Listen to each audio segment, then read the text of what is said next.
70 acres of Dublin's Phoenix Park. Over 1 million visitors a year. 600 exotic animals.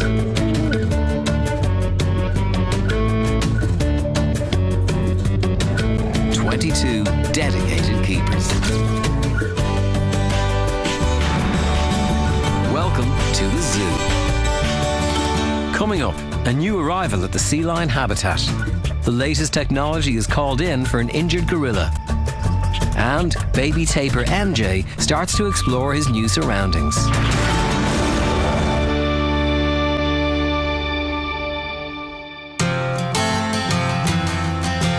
It's early morning, and Eddie and Garth are on their way to visit the Californian sea lions in their aquatic habitat in the east section of the zoo.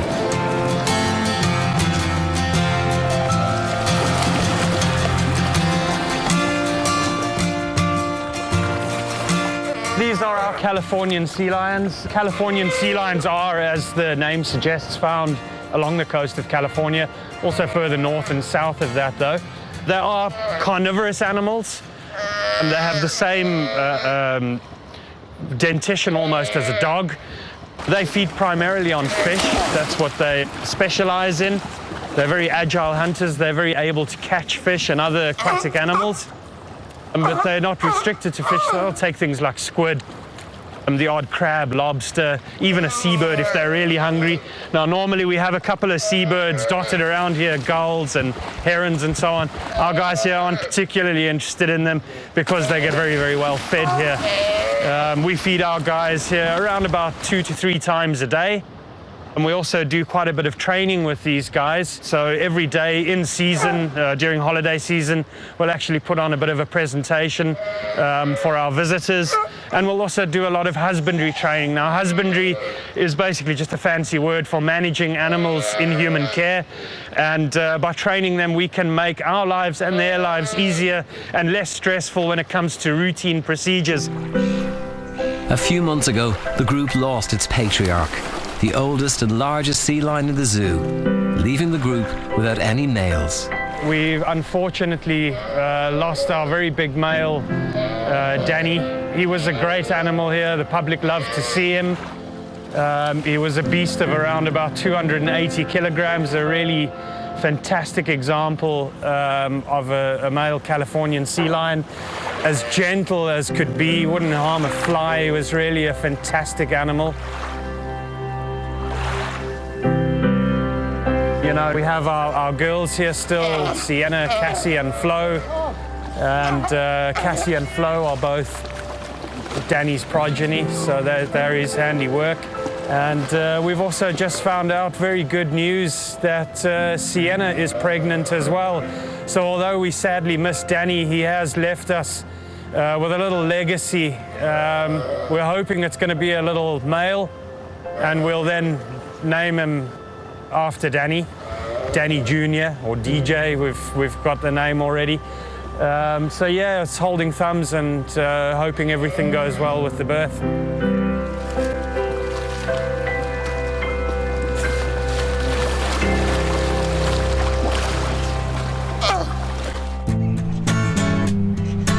At the gorilla rainforest, Kieran and Donald are spending the morning observing Alfie, a young male western lowland gorilla who has recently been nursing a mysterious injury to his arm. The zookeepers need to know the cause of the problem to start an effective treatment plan. So Kieran is eager to get to the bottom of it as soon as possible. Very unusual morning this morning. We're here at the gorilla rainforest. One of our male gorillas, Alf, over the last couple of months has developed a problem with his wrist. And we've looked at this a couple of times and we've x-rayed it, but it's not shown us anything conclusive. And then over the last 2 months, he's developed a problem with his right foot, where he's actually holding up the foot and, for the want of a better word, turning in the big toe and walking on his heel. So we had a look at this, and he was treated with antibiotic, thinking maybe it's an infection or he sprained it or something like that. But then over the last 3 weeks, he started to develop this on his other foot. So he's now holding both feet in this position and turning both of the, say, for the want of a better word, the big thumbs inside and walking on his heels. So we're very, very concerned. We became very concerned about this. So what we've done this morning is, and over the last week, we've contacted our colleagues in UCD, and what they've done for us is they are going to bring in an MRI scanner this morning on one of their 40-foot trucks. So it's the first time that we've ever brought an MRI scanner in. It's a nervous morning for the team. The team are worried. What's causing it. As I said, he's a big favourite here with our teams. Born here at Dublin Zoo. We would hope that it's nothing sinister. There's nothing there, because that will lead us into a whole different path if it is. It's something that we hope we get the right result this morning. Fingers crossed. Hey Rio. Hey Missy. In the east section, Susan is bringing the Brazilian tapir family their morning feed. Only a month old, so far the little tapir has been sticking close to its mother. But over the last few days, Susan has noticed an adventurous spirit begin to emerge. So it's been a month now since little MJ was born. We've christened the new baby tapir MJ, Marmaduke Jr. So this is little MJ here. He's doing great, you can see, and he takes after Mammy and Daddy with the scratches. As you can see, he loves to have a little scratch behind the ears. And it's really good now. We're getting used to him just to being touched and felt, habituated. So he's just a little character now. He's really, really lovely. He'll stick with Mum quite closely still. For the first maybe 6 months, he'll be kind of glued to her the whole time.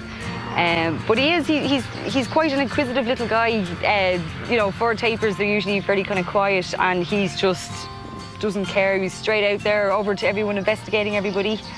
And I say he does like his little belly rubs, don't you? You like your little belly scratches? Yes. In the wild, tapirs are often found in or near water. And despite never having been in water before, it doesn't take long for MJ's natural instincts to kick in when he sees the pool in the tapir habitat for the first time. I'm really excited to see. It's the first time I've seen this behaviour. Tapirs, that they love water, they're quite well adapted to being in the water, and they use the little, trunk as a snorkel. So I just came out to have a look there. They all went into the pool and got to see the little baby for the first time actually in the water, and really, really loving it. He was going underneath the water and, having a little play and jump around the place. So, it's just fantastic behaviour to see. So I'm really, really happy now to get to see that. It's great. So we did have all the pools dropped just as a safety precaution, the first couple of weeks, and we're kind of gradually increasing the depth just in case he fell in and maybe couldn't get back out again. But looking at him there, I don't think he'll have any problems now, swimming around. So we're going to keep the pools, we're going to fill them maybe 3/4 of the way now, and, soon we'll have them full, and he'll be able to submerge and swim underneath. So yeah, that was really, really lovely to see today now. Very, very happy to see that. So yeah, it's been quite a successful year now for the tapirs. All right, big guy. It's great, nice, happy year. Everything's really happy. It's just great to have a little calf. It's just really kind of ended it, and like this could potentially, Marmaduke is so old, we didn't know if he'd ever have a chance to breed again. So it's just lovely now that he's had this chance to breed, and you couldn't ask for a better ending really with this little guy. He's just adorable. He's everybody's smitten with him as soon as they see him.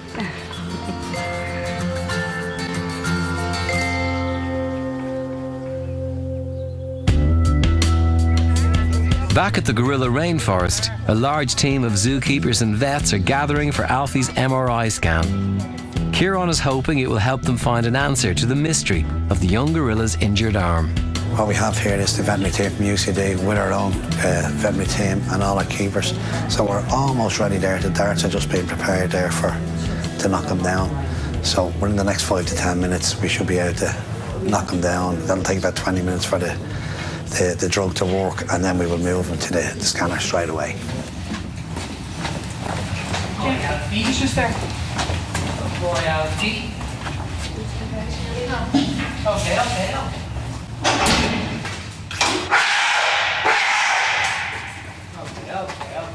Take your time on that.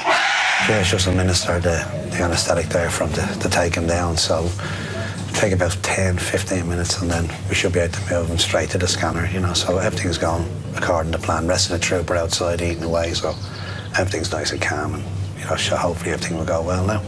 Okay. 1, 2, 3. Now safely sedated, Alfie is ready for his scan, and the zookeepers carry the 80-kilo gorilla out to the truck. where the MRI scanner and veterinary teams from Dublin Zoo and UCD are waiting. Now where we are now is he's in the scanner being done now.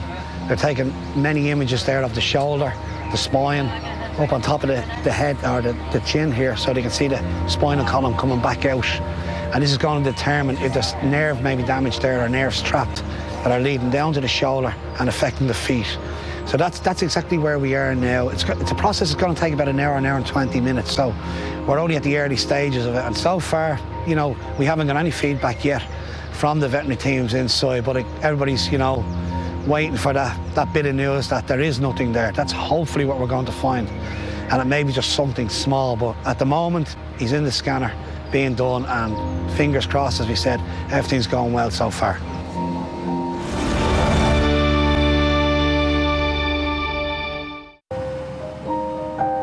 Outside the MRI unit, the keepers are waiting anxiously while Alfie, the Western lowland gorilla, undergoes a series of tests. Kieran and his team hope the scan will help determine the exact cause of the young gorilla's discomfort in his arm and feet. Alfie has been under for about an hour and 40 minutes while the MRIs have been done. Our priority now over the next 10 to 15 minutes will be to take Alfie from the truck, from the scanner, and back into recovery. That's where we want to get him now within the next 15 minutes. He is being monitored by, you know, a very, very good team of people in there. All the experts are there. But I'd be very, very happy when Alfie's back in his own house in recovery, and then we can monitor him over the next hour or two to make sure there's no ill effects of the length of time he's been down, which there shouldn't be, but he'll always be happier when he's back in the house. You have to come to this later. Okay, gonna roll them outside? Yeah. This side, okay. Be careful of this tube. All back now in the night area, the rainforest here. What we're waiting on now is for Alfie to come back around to recovery. You know, this is always can be a tricky time. He's had an antecedent to the drug that we gave him and the gas he was on. Quite a substantial amount of time. We had him down there for, you know, over 2 hours. So it's always a nervous time. You know, the team are all here again. Everybody just wants him to, you know, just to move and open the eyes, and then, you know, we're right on the road back to where we need to be. Hello, son.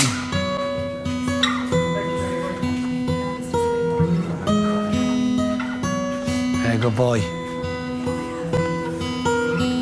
What we need to do is then look at what we've just received off the people with the MRIs and just see what these are going to show, and, you know, if there is something there, and then we'll sit down as a team and decide, you know, what is our next step with Alfie. Hey, good boy.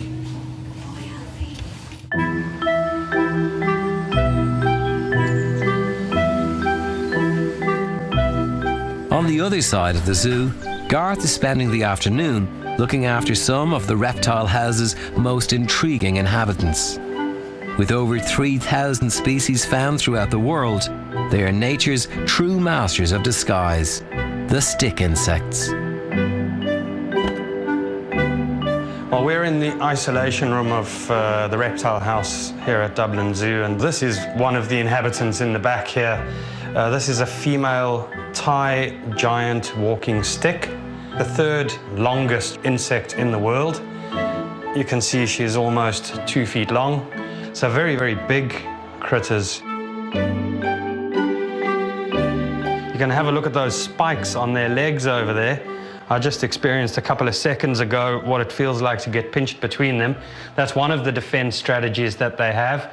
Their main defense strategy is to blend into their environment, not only looking like a stick, but moving like a stick as well. They sway from side to side if there's any sign of danger, and that might give the predator the illusion of a twig swaying in the wind. But if all else fails and something has to grab a hold of it, those sharp spikes, very sharp spikes, almost like bramble spikes, can give you quite a nasty little nip, because she'll scissor pinch her legs closed like that.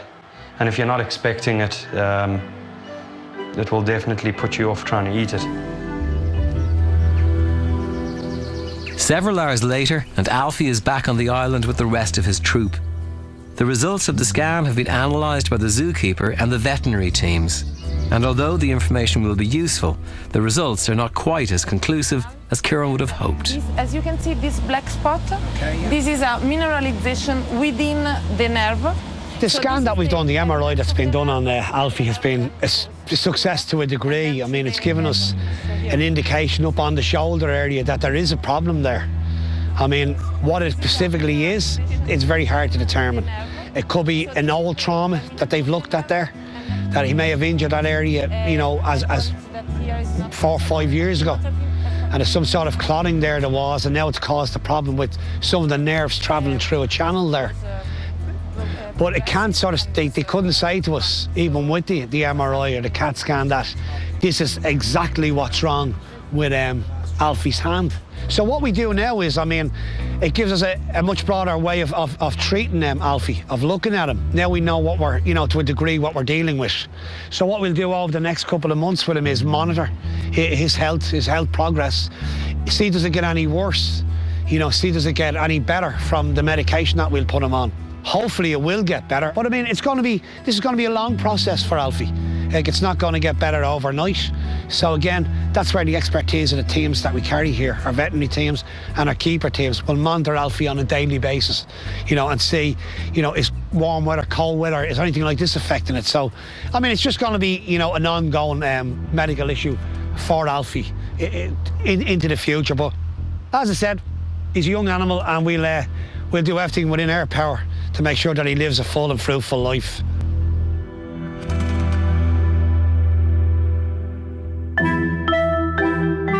Back at the reptile house, Garth has moved on to the next creature in his care. Another masterpiece of evolution in its own right. This time I have a Caribbean green stick insect, or a Caribbean giant green stick insect. Now, these guys are amongst my favorite animals.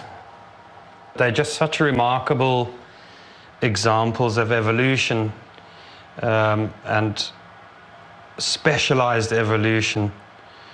You know, that these guys have adapted to grow up and develop into something that closely resembles something so specific, like a little leaf on a tree, a single leaf on a tree that they like to feed on.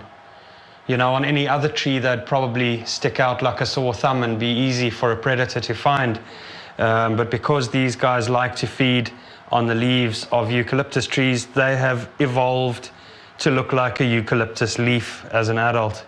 There are about 3,000 species of stick insect worldwide, and all of them are so different. There's some that are tiny, they're only 1 centimeter long as adults, and they specialize on feeding on ferns, perhaps, whereas these guys, you know, as you can see, they're a lot bigger. There's some that are absolutely monstrous, and in actual fact, the longest insect in the world is a stick insect. They have very, very peculiar looking mouth parts that are obviously specially adapted for cutting leaves and for feeding on leaves.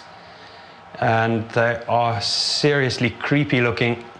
And I mean, if you have to magnify that, you can easily see where they get their inspiration for all these creatures out of horror movies like The Predator or what have you. They're absolutely freaky. The stuff nightmares are made of. If you moved any faster, I wouldn't like you.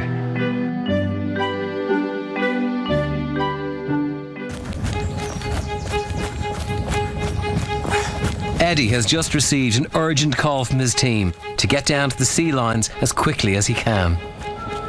I've just had to get in a call from one of the keepers. They've noticed that there's something strange in the sea line pool. Sienna is sitting out a bit strange on the edge of the pool, so I'm just going to go out and have a look and see what the story is. I see the young sea lions there at the moment, doing okay. Oh, yeah, I can see a pup. Oh, it's fantastic, really good.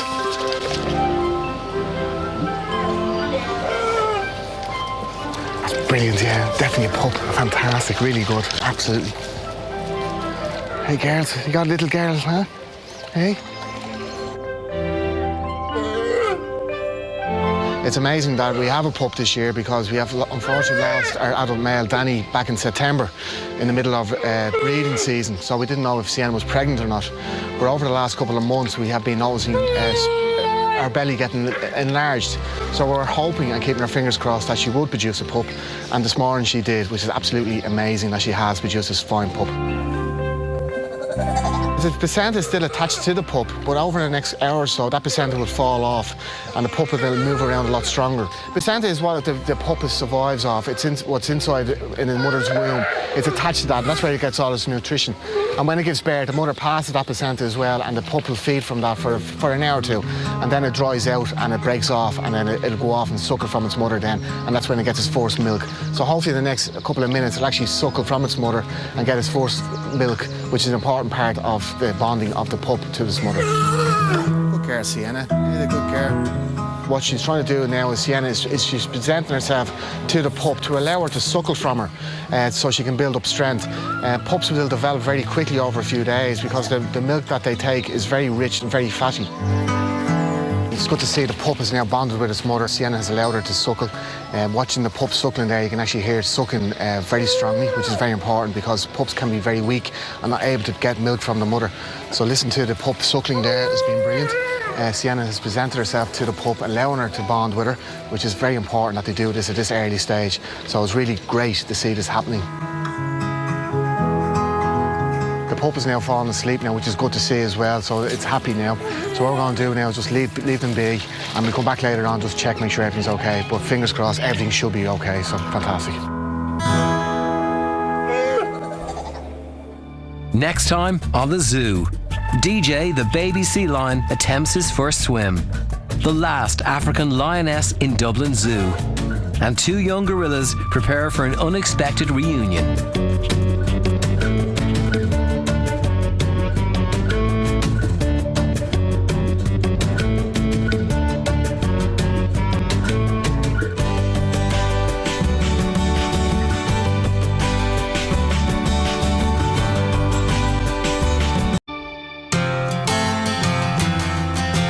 It's early morning, and Eddie and Garth are on their way to visit the Californian sea lions in their aquatic habitat in the east section of the zoo.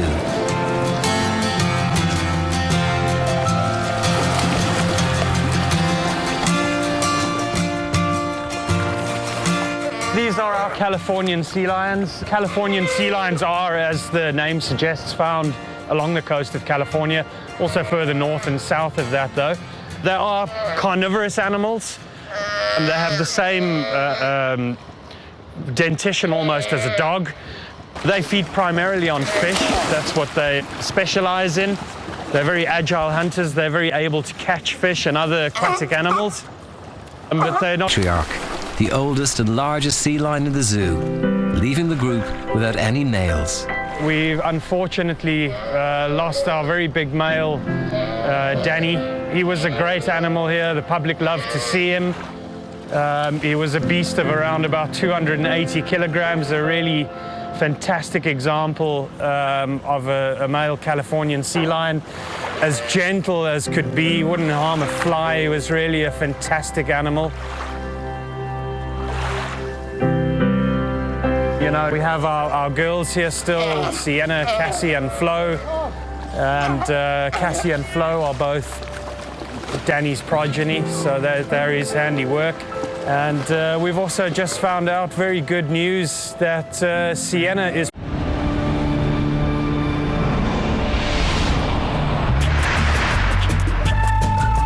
"70 acres of Dublin's Phoenix Park.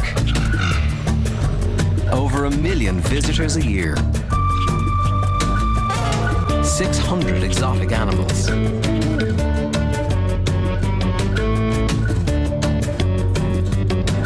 22 dedicated keepers. Welcome to the zoo. Coming up, a new arrival at the sea lion habitat. The latest technology is called in for an injured gorilla. And baby tapir MJ starts to explore his new surroundings.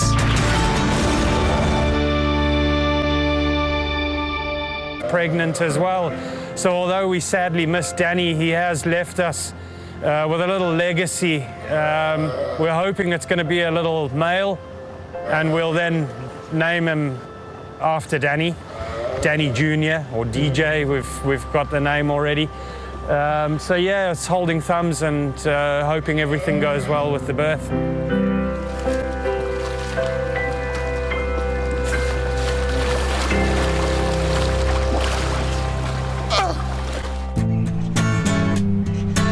At the gorilla rainforest, Kieran and Donal are spending the morning observing Alfie, a young male western lowland gorilla who has recently been nursing a mysterious injury to his arm. The zookeepers need to know the cause of the problem to start an effective treatment. Not restricted to fish, so they'll take things like squid, the odd crab, lobster, even a seabird if they're really hungry. Now normally we have a couple of seabirds dotted around here, gulls and herons and so on. Our guys here aren't particularly interested in them because they get very, very well fed here. We feed our guys here around about 2 to 3 times a day. And we also do quite a bit of training with these guys. So every day in season, during holiday season, we'll actually put on a bit of a presentation for our visitors. And we'll also do a lot of husbandry training. Now, husbandry is basically just a fancy word for managing animals in human care. And by training them, we can make our lives and their lives easier and less stressful when it comes to routine procedures. A few months ago, the group lost its pace.